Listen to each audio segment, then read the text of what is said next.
ঢাল হয়ে দাঁড়াবেন, তরোয়ালকে আটকাবেন, তবে তার তরোয়াল দিয়ে তাকেই খতম করতে হবে। এই নিয়মটাও কিন্তু আমাদের শাস্ত্রে বুঝিয়ে দিয়েছেন। যে প্রেমিক তাকে হিংসা মানায় না, যে ভগবত ভক্ত সে হিংসা করলে মেনে নেওয়া যাবে না, এটা বোঝাচ্ছেন।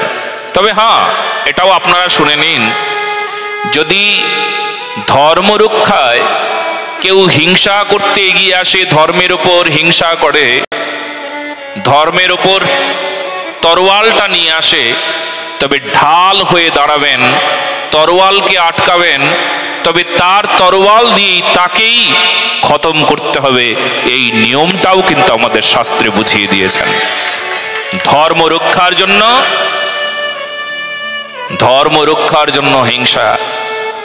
হিংসাকে দূর করবার জন্য, যখন ধর্মের ক্ষেত্র, কিন্তু দেশ রক্ষার ক্ষেত্র, দেশ রক্ষা হচ্ছে, সেই সময় যদি আপনি মালাটাকে হাতে নিয়ে বলেন আমরা নিতাইয়ের গণ, মেরেছে কলসির কানা তাই বলে প্রেম দেব না, সৈনিক বিএসএফ লাইন দিয়ে দাঁড়িয়ে আছে, পাকিস্তানের আতঙ্কবাদ এমন ভাবে ছড়িয়ে গেছে, অত্যাচার করছে, আমাদের দেশের উপর আক্রমণ করতে এগিয়ে এসছে, কি করবেন আপনি? আপনি বলবেন আমি তো নিতাইয়ের গণ, আমি তো মহাত্মার সেই নীতিতে বিশ্বাসী, এক গালে মারলে আরেক গাল পেতে দাও। শুনে নাও,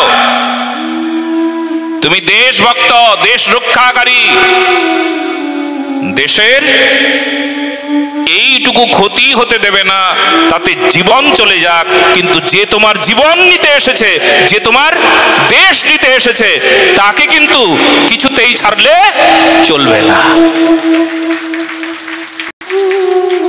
এ কিন্তু দেশ রক্ষার ক্ষেত্রে, ধর্ম রক্ষার ক্ষেত্রে আপনি আপনার কন্যাকে রক্ষা করবেন, আপনি আপনার স্ত্রীকে রক্ষা করবেন, সেখানে আপনাকে কঠোর হতে হবে, কঠোর থেকে কঠোরতম হতে হবে, তা না হলে চলবে না।